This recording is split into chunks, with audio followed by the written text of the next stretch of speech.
Hello and welcome to the show. So it's not very long at all now until Forza 5 comes out. So with that in mind, we're going to wrap up part of our show. We are going to do the final ever first gear power laps on Forza 4. Don't worry, we've still got some more stuff to do on Forza 4, but this is going to be the final ever Stig laps around the Top Gear test track. It's been a while since we've had Stig out actually.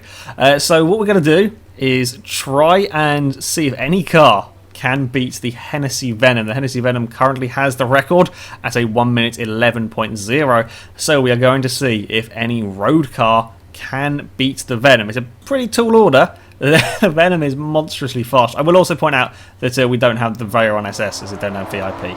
Anyway, the first car that is going to compete with the Venom is the Mercedes CLK-GTR. This was designed as a race car. I think it was designed to compete in GT1, sports car racing, endurance racing. I'm pretty sure one of these had a really big crash at Le Mans or Nürburgring, where it did almost a backflip into the forest. I'm not sure where. It might be Nürburgring. I don't know. One of these had a humongous. I combined two words there. A humongous crash. It was. You can find it on the internet. However, to compete in the whatever racing it was, there had to be homologation. There had to be 25 made for the road, so there are 25 of these pretty much race cars. Road legal race cars is all they are, built for the road. So yes, it is a rather quick car. It has a 622 horsepower engine, sounds very nice as well. It's actually the second lowest horsepower of any car we have here today, which is quite incredible considering the amount of power it had. It's also the heaviest car at 3,100 pounds. It's also very big. But we joke about the Ford Country Squire being, or Country County, you can never remember, thing being huge. This is probably longer, probably wider. Speed-wise, it is very fast, accelerating, very good top speed. However, the downside, the brakes are not quite as good as I'd like. They're really not. I mean, this car is, what, 15 years old, I think? So, yeah, it's not surprising the brakes aren't quite as sharp as modern cars. But, yeah, when you're really pushing it, they're just not quite as good. Also, the handling, as I said, it's a big car, and it does feel it. It's not quite as agile, not quite as nimble as some other cars. It's not terrible, don't get me wrong, it's not a bad car to drive, but there's just a little bit of oversteer when you're really pushing it through the fast corners. You know, just the back end starts to go, and yeah, I'm not a fan of that. It's just not how I like my cars to be. You can also have the odd issue putting the power down when you come out of some corners, as you'll see here. I get very sideways on the exit at the final corner. Yeah, it's not a bad car to drive, it's just a little bit tricky. Just always got to be a little bit careful with this thing, because the back end will step out on it. Anyway, we handed the car over to the Stig to see what he can do with it. Now, as far as kind of comparison goes with the Hennessey Venom, this car is rated as an R3 car at 726 PI. Just to give you a kind of a reference, the Venom is at 728. So the Venom has quite a big sort of performance rating advantage, you could say. However, a lot of the Venom's kind of rating goes because of its top speed, has a humongous top speed. So the Mercedes is within a chart. I don't know, just forget that. This is like the third time I recorded this video for various reasons. So Mercedes stands a chance, there we go, of taking on the Venom. You will notice out of the exit of the Hammerhead, you'll see Stig doing this with most of the cars. He's trying to hug the inside an awful lot there, more than you would normally do. The reason why is there is a really big bump on the exit. Well, I say a really big bump. You don't notice it in most cars. It goes sideways through the follow-through. Sorry, you don't notice the bump on the exit of the Hammerhead normally. Maybe in some of the very high-end supercars, but on the most cases you don't. But in these cars that are on such a fine edge, yeah, you do notice it. I saw a few replays of Stig changing up from first to second and hitting the bump awkwardly, and the car just goes sideways. So yeah, you'll see a slightly different line on the exit of the Hammerhead with these. Up next we have the Pagani Zonda, and I can never pronounce this car's name. I think it's the Cinque, something like that. I'm not entirely sure. I call it the Cinque, but I know that's not right. So yeah, it's a Zonda, and I do like this one. There are a billion different, quite literally a billion different variations of the Zonda. They all have very similar technical specifications, that they all look slightly differently. This is probably my favourite, along with, there's a black and blue one, and I can't remember what it was called. It's not the Tricolore, it's another one. It's a one-off special that's very, very cool. But yeah, I do like the Zonda for three reasons. Firstly, the engine. The engine sounds incredible. It's one of the best sounding engines It really is. I mean, it's not quite up there with the likes of the Ford GT40, but yeah, it's a very, very nice sounding car. There's also the looks.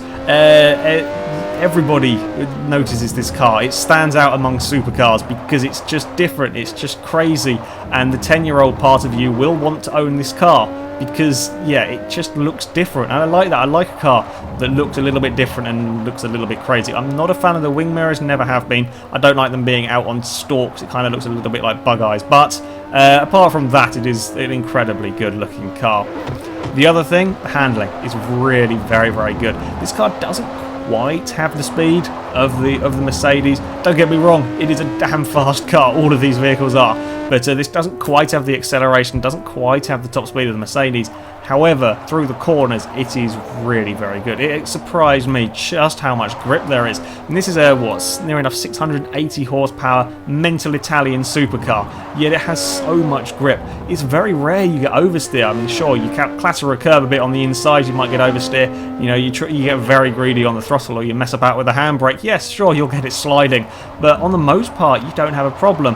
And there's not really understeer either. I mean, I get very greedy on the exit here, but there's so much grip from this car. It really is unbelievably good handling for what it is. So yeah, I do like the Zonda. I really do.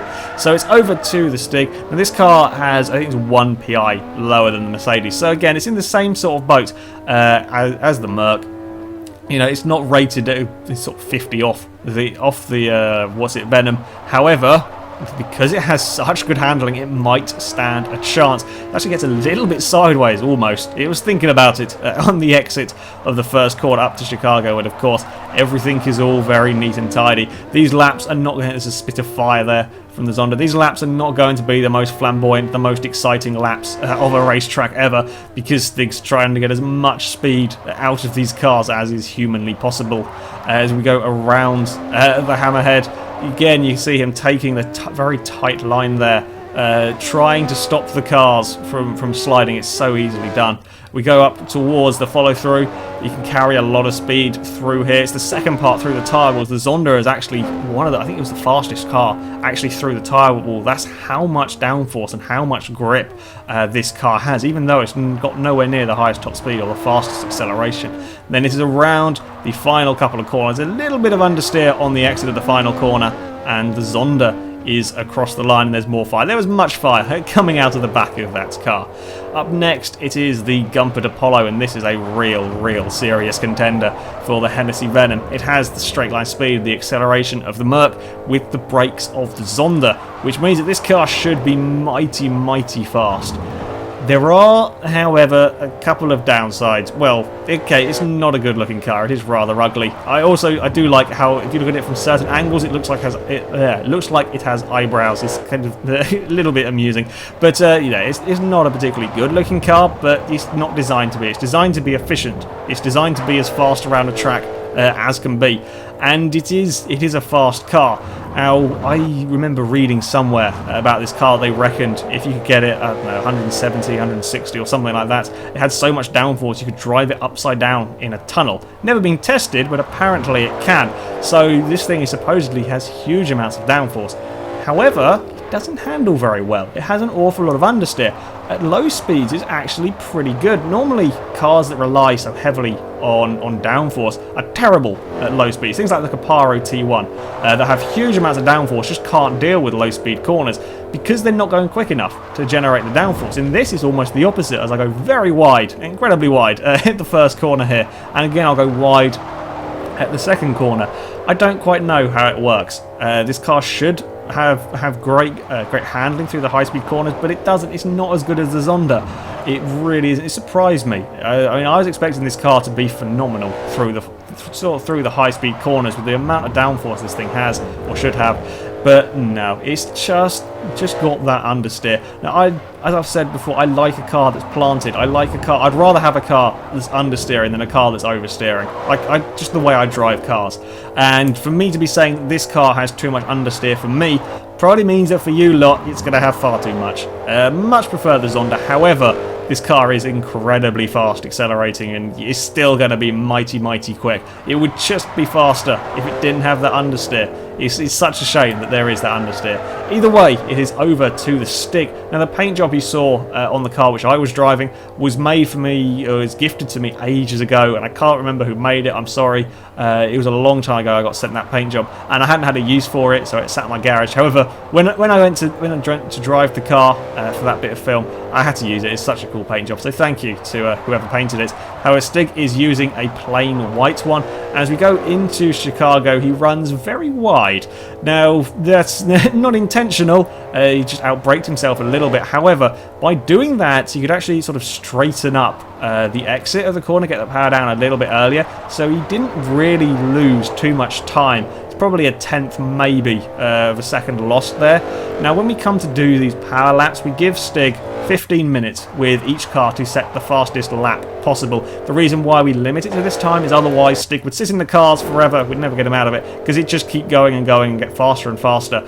So every car is limited to 15 minutes, and it's the fastest lap within that 15 minutes. And even with that little, you don't lose very much time by doing that. Yeah, this is still the fastest lap Stig did with the Apollo. And there we go. The Gumpert has gone across the line. Our final car today is the Ultima GTR. Oh, this thing is an interesting car. It looks like a kit car, and that's because it pretty much is. However, this car has a 0 to 60 time, the same as a Venom. 0 to 100 time, I think it's quicker than the Venom.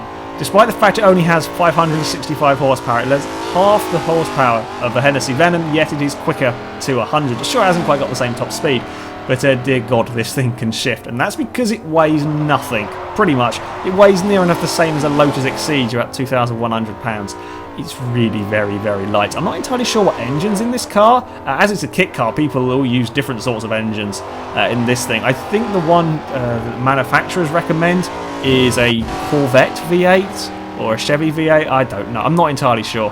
But yeah, this is a ridiculous car. The power to weight ratio is humongous in this thing. And I was expecting, you know, it being a kit car, being very, very light, relatively powerful. I was expecting it to handle a bit like a TVR. You know, be a bit leery, be very leery, be very sideways, and be incredibly hard to control. But I'm wrong. This is such an easy car to drive. It has so much grip. You'll see me coming now down towards the final corner at Maple Valley. You are going very fast through there, and there was a tiny lift, and that was it. That's what, 150 probably through that corner. You wouldn't be doing that with the Apollo, I can tell you that. You just wouldn't. Maybe in the Zonda, I might have the guts to try that in the Zonda, but certainly not in the Apollo. This thing has so much grip. I don't know how they've done it. I am completely befuddled as to how they've got so much grip out of this thing. I really don't know. And how they've managed to make everything so controllable as well. I mean, sure, it's not massive horsepower numbers, but still, 565 horsepower in this little lightweight car. I don't know. I really don't know. What I do know, though, is it's very, very good to drive. However, there is a slight downside. Yes, it has phenomenal grip if you get everything right. This is much the same with the Apollo as well. If you get everything right, it is incredible. If you get it wrong, then you're in trouble. You're going to see now with the Stig. This is a practice lap with the Stig. We've occasionally seen Stig get things wrong at the final corner and outbrake himself into the first corner. I've never seen him get it wrong there. That is going, what, 130 miles an hour through the first part of the follow-through. He dropped a wheel just a fraction of an amount off the edge of the curb, and that was enough to spin the car around. We'll see it now from the onboard view. You can have a look at the telemetry. This is a terrifying accident. The Ultima has tried to kill the Stig. Just dumps a wheel over the curb, unsettles the car, and spins it around. Yeah, that's 100 miles an hour backwards past the tyre wall. That's one of the biggest crashes I think we've seen. He's the biggest. Well, it's not a crash, biggest spin we've seen Stig done. Yeah, you know, when you're kind of learning a car, not surprising to outbrake yourself into that second to last corner. It's a terribly tricky corner in there. But yeah, spinning it through the follow through is very scary, and that's because these cars are on such a fine edge. If you're on that edge and you're getting the absolute most out of the car, it's incredible. If you're off, then you're going to have a very big crash, and these things are so fast that, yeah, that's a terrifying accident. The Zonda is an exception to that. All three of the other cars are pretty much, you're either on it or you're in a wall. With the Zonda, it's a lot more forgiving, and it's a lot easier for kind of everybody, I guess, to sort of drive that car. Anyways, the lap for the Ultima now. Stig recovered from his near-death experience. He probably didn't even notice. As we go around the hammerhead, again, Stig takes a little bit of a different line with the Ultima on this occasion. Run up towards the follow-through now. With all of these cars, nothing beats the Lotus 211 and the ACR Viper's joint record for the first part of the follow-through. They hold 115 miles an hour at the apex of the first part, whereas these cars do it about 110 because you have to brake, and some of these cars are even downshifting because they're so fast. You have to brake through there. Either way, it's a very quick lap time for the Ultima, and Stig was rather happy with this lap. So happy, I think it went into reverse at one point, and there's going to be some celebratory donuts. So yeah, all of these cars are incredibly quick. However, none of them did break the record through the follow-through. That's still going to go to the Lotus and the ACR. Yeah, some celebratory donuts in the Ultima. It was a lot of quick lap times from all of them cars. Not the most exciting of the power laps that we have ever seen because, you know, Stig's trying to get a good lap time out of them. Anyway, it is on to these all-important lap times, and it is the Ultima GTR that takes the prize. It does a 1 minute 9.8. That's sort of Ferrari FXX speed. That's really very, very quick. For a road car, that's insane. Stupidly quick. The Gumpert Apollo, well, it held the lead for all of 20 minutes until the Ultima came along with a 1 minute 10.8, a couple of tenths faster than the Venom. The Mercedes and the Pagani are down in 5th and 6th with a 1:11.6 and a 1:11.8 respectively. Both pretty damn good lap times considering they are slightly lower ranked cars. The Venom's lap time is still, I think, one of the most impressive, though. The Ultima and Gumpert are faster, but still, do a 1:11 in that mental thing is pretty damn impressive to be able to keep that thing on the road, not kind of spin the wheels up all the time. Yeah, it's not the quickest anymore. The Ultima is going to be the fastest road legal car that there is around the Top Gear test track. However, out of that top 10 list, the Ultima is not the car I would have. Yes, it might be the best value for money car that there is, performance-wise, but I wouldn't own one. Out of that list, it would be a very tough decision for me between the Zonda, because it's just an incredible car, handles so nicely, and has an awful lot of speed. The Venom, because of that top speed, and it's just fun trying to control the damn thing, and the TVR because the TVR is insane. Also, the TVR I think is the rarest of the cars, with there only ever having been one made or one still in existence. I think if I had to choose, it would probably go for the TVR just because of the mentalness of the thing. Yes, I have no doubt it'll try and kill me at some point, but at least you would die in style. I think I would have to have the TVR. However, I'm sure that everybody watching will disagree with me, so please do let me know in the comment section, possibly if it's working, I don't know, what cars you guys would have. I'll be interested to see what comes out on top of that top 10 list. We're only going to do it for the top 10 cars because, yeah, they're the ones that are on the screen. The leaderboard is, I think we have over 70 cars around the track, so I can only show a little bit on the screen. I will put a link in the description to our forums where you will be able to see the completed list, including all of the race cars and all of the modified stuff that we've run. So yeah, you can have a look there. I think you'll have to sign up to the forums to actually view the thread, but we recommend you do anyway because it's a good place to get in contact with us, especially with the comments being so uselessly broken as it is. However, that is it for today, so thank you very much for watching, and that is also it for the power laps on Forza 4. Don't worry, we'll be restarting the leaderboard with Forza 5 because there's a whole new track, whole new physics, and all different cars and who knows what. It will probably take a few days, get our driver used to the new handling mechanics and stuff, but don't worry, we will be doing power laps when it comes to Forza 5. Anyway, that is it for today, so until next time, goodbye.